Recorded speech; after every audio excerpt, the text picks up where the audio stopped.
This is another story from Irish mythology, and I was going to include it in one of my previous videos as it occurs in the middle of a story, but I just felt that I would have went off on a serious sidetrack there, so I'm just going to do it here. It involves one of the gods called the Dagda, and it is said that while he was working for Blaise, he used to take rest in a person's house called Criddenbell, who is said to have a sharp tongue. And Criddenbell used to seek part of the Dagda's goods, or the part of his food or his dinner that evening. And he would say that for the sake of the Dagda keeping his good name, that he should give Criddenbell his best portions. So the Dagda should give up his best portions of his feed that night for the sake of his good name. And over time, Criddenbell's claim on the Dagda's food caused a depletion in the Dagda's energies to work, his capability to work. So he was no longer able, he was going hungry, and he was no longer able to work to his full capacity. So one day, the Dagda speaks with his son, Angus Og, who is the god of love in Irish mythology. And Angus tells the Dagda to put 3 pieces of gold in his next offering, or the next piece of food or whatever that he gives to Criddenbell, for this gold will kill him. So the Dagda does that. He puts 3 pieces of gold in his food, and he gives it to Criddenbell, and Criddenbell takes it, he eats it, and it kills him. Now, people make allegations against the Dagda saying that he has murdered Criddenbell, and the king believes this, and he orders the death of the Dagda. However, the Dagda tells him the story that the 3 pieces of gold were the best things he had to offer Criddenbell, and as Criddenbell asked for the Dagda's best offerings, then he took those pieces of gold and the food, he ate them, and he killed them. So the king in that discovered that the Dagda is telling the truth, and I suppose the charge of murder is dropped. So what are we looking at here? This you could read this story 2 ways. I look at it in 2 different ways.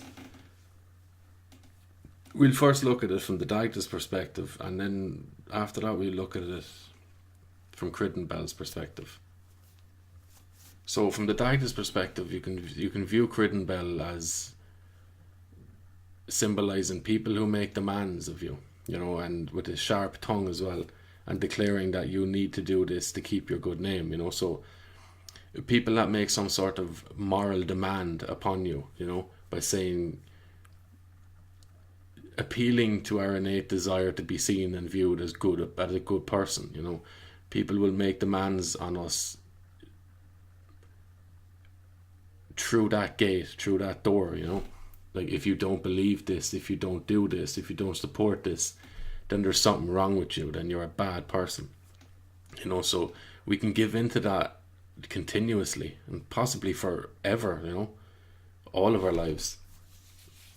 But it will cause sickness, it will cause a lack of energy, maybe even a lack of desire, and a lack of will, and a lack of hunger for life even, if our energies are constantly consumed by giving in, by bowing to these demands of others.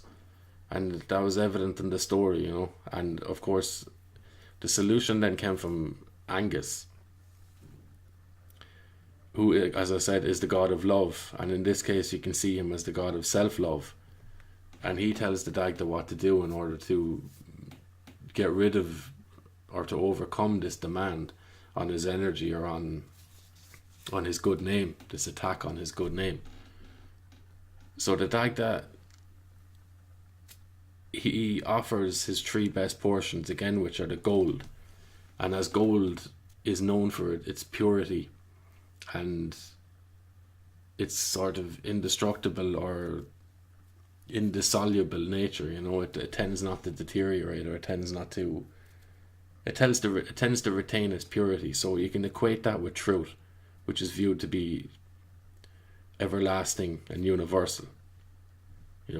So the Dagda offering the 3 pieces of gold again, and three is a very sacred number in old Irish mythology. So it's emphasizing the significance of what you're offering here.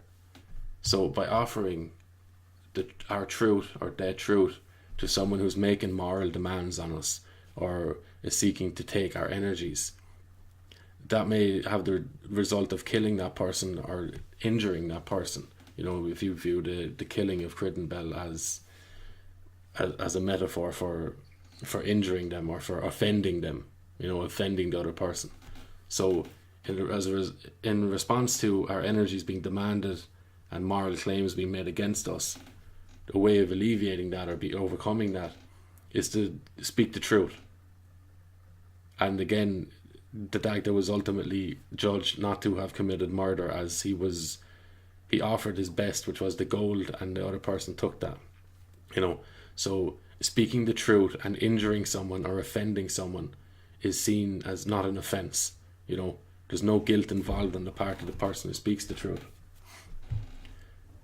And I suppose that's fine from back whenever these stories were written, from the people that were around when these stories were created. But is that even the case today? We look at ourselves as progressed past these kind of primitive people who would have come up with these stories, but there seems to be much more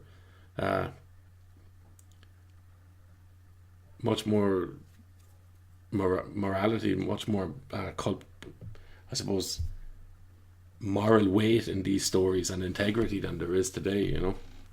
To speak the truth, if it causes harm, that's okay, or if it causes offense, that's okay. But is that still true today?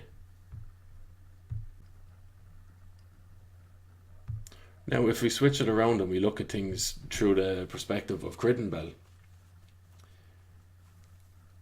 we can see that he's asking, I suppose, for sustenance, or for the Dagda to give him what he needs to survive, And so you can look at that with ourselves as well. Like, if we become accustomed to this of looking to an external person or an external system to grant us the ability to feed ourselves and to continue on, then when we get used to that, we no longer question what it is that we're taking. We become blind through continuously taking handouts. We become blind to questioning whether there's good involved in this, or if there's long-term damage being done to us as a result of this. We no longer question what's being given to us, or we no longer question the motive of the other, as is seen when he puts the gold in. The Dagda puts the gold in and Cridden Bell takes it. So we could become accustomed to taking stuff that satisfies our immediate needs, but long term it could be a poison to us.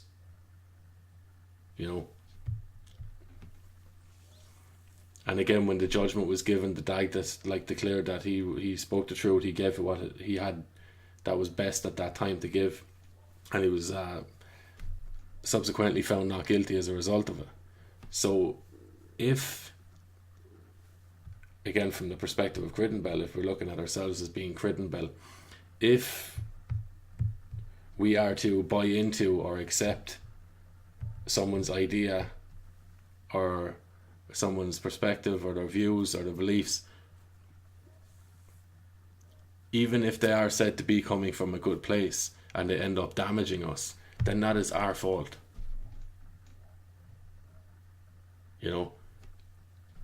We have the choice, and unless somebody is physically holding us or captured us or is physically doing something to us, it is up to us whether we buy into what they are offering in terms of their belief system.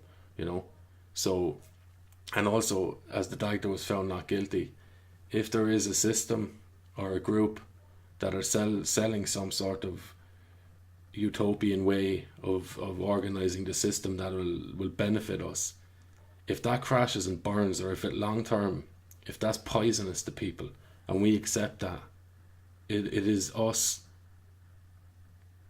that will be the Cridden Bell. We will be the ones that are poisoned and that die as a result of that, or are incredibly harmed. And again, the other people will just say, well, look, we were coming from a good place. We had the best of intentions, you know. So I think what I'm trying to say here is there's always two ways of looking at this. There's always the way of looking at the world is so cruel and people are so horrible and they're always trying to take from me, and how can I overcome that, you know. But we very rarely look at the other side and say, okay, well, if the world is full of people that are always taken, we are a part of people, so how are we always taken? And also, what poison are we swallowing from other people without questioning it, you know? So for the sake of having our immediate needs satisfied, are we swallowing a poison that will eventually corrode our insides, you know, or hollow us out? It's worth asking that question to yourself instead of just always finger pointing, you know. So ask yourself that. What ideas have you bought into without questioning them, just because they make you feel good, you know? Or just so you can point the Critten Bell finger at someone else and say, see, look, because you don't believe this, you're not that good a person. There's always another side to it, you know?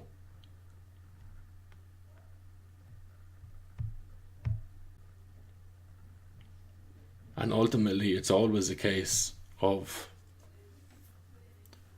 am I acting from a place of self-love, or am I acting out of a place of self-deception? They don't inhabit the same house at the same time, although they live in the same neighborhood. You can't be doing both. So which is it?